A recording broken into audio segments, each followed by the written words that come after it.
बिस्मिल्लाहिर्रहमानिर्रहीम। अस्सलाम वालेकुम। मेरा नाम डॉक्टर अब्बास है। आज हम डिस्कस करने जा रहे हैं प्रोटीन सिंथेसिस।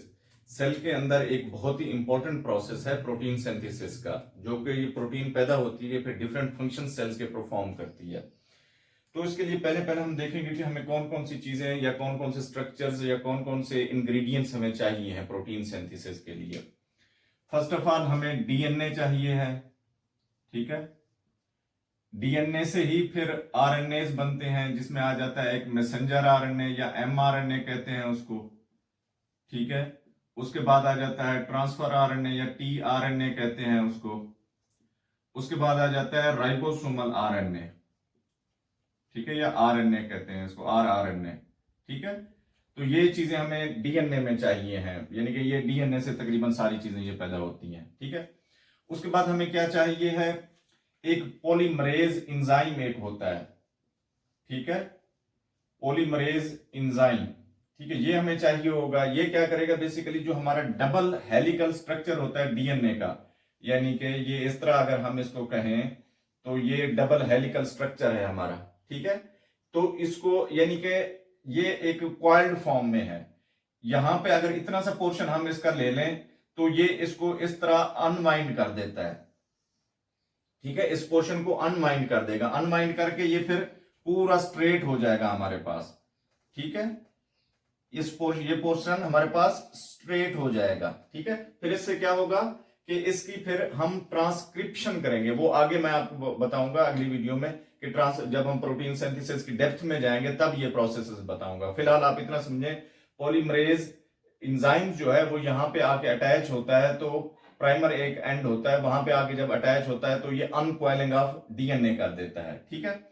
उसके बाद हमें क्या चाहिए है, उसके बाद हमें चाहिए राइबोसोम्स, ठीक है। राइबोसोम्स हमें पता है ये सेल ऑर्गेनेल्स हैं, ठीक है। ये पड़े होते हैं कहां पे, एंडोप्लाज्मिक रेटिकुलम के ऊपर, ठीक है। एंडोप्लाज्मिक रेटिकुलम अब क्या होता है, वो एक डबल मेम्ब्रेनस स्ट्रक्चर है, ठीक है। इसको ऐसे अगर देख लें तो ये डबल मेम्ब्रेनस स्ट्रक्चर होता है। इसके ऊपर ऐसे जो है ना डॉट सी फॉर्म में ये चीजें पड़ी होती हैं, ठीक है।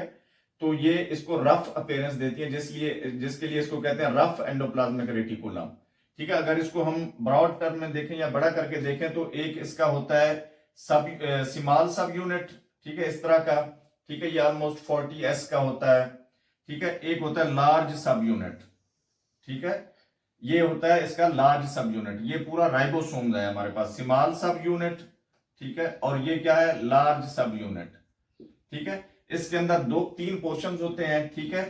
एक होता है ई, ठीक है, और पी और ए, ठीक है।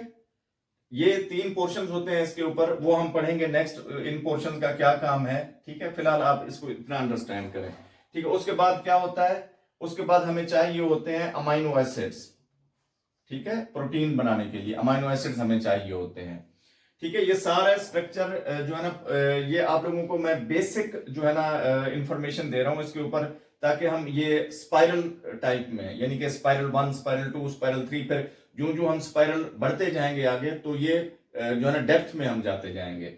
फर्स्ट ऑफ ऑल डीएनए हमें चाहिए होगा। डीएनए कहां पे होता है, सेल के अंदर, न्यूक्लियस के अंदर होता है, ठीक है।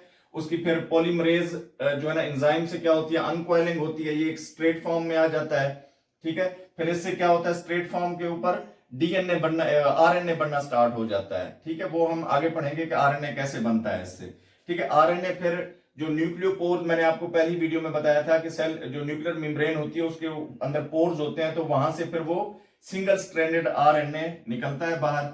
फिर जो है ना वो फिर राइबोसोम्स के साथ और ट्रांसफर आरएनए के साथ जो है ना रिएक्ट एक्शन करता है अपना मैसेंजर आरएनए जो बाहर निकलता है, मैसेंजर आरएनए उसको कहते हैं। वो फिर ट्रांसफर आरएनए और राइबोसोमल आरएनए के तौर पे जो है ना उनके साथ एक्ट करके फिर प्रोटीन की सिंथेसिस स्टार्ट हो जाती है। इसमें ये ट्रांसफर आरएनए स्पेसिफिक जो अमाइनो एसिड्स होते हैं उनको कैरी करके, ट्रांसफर करके राइबोसोम्स के ऊपर लेके आता है, जहां पे फिर एक ऑलरेडी जो है ना मैसेंजर आरएनए एक पड़ा होता है, कोड्स एक लगे होते हैं वहां पे, तो वहां पे आके स्पेसिफिक जो है ना वो अमाइनो एसिड लगता जाता है, जिससे फिर पिप्टाइड चेन एक बनती जाती है, ठीक है।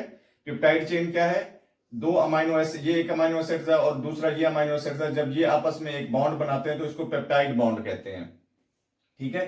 तो ये फिर मल्टीपल जब ये बॉन्ड्स आपस में बनने शुरू हो जाते हैं तो फिर इनको पेप्टाइड चेन कहते हैं। ठीक है, तो पेप्टाइड चेन, बहुत सारी पेप्टाइड चेन या एक बड़ी सारी पेप्टाइड चेन मिलके एक प्रोटीन का स्ट्रक्चर बना देती है। ठीक है, ये हम नेक्स्ट उसमें जो है ना पढ़ते हैं कि ट्रांसक्रिप्शन क्या होता है, ट्रांसलेशन क्या होता है। ठीक है।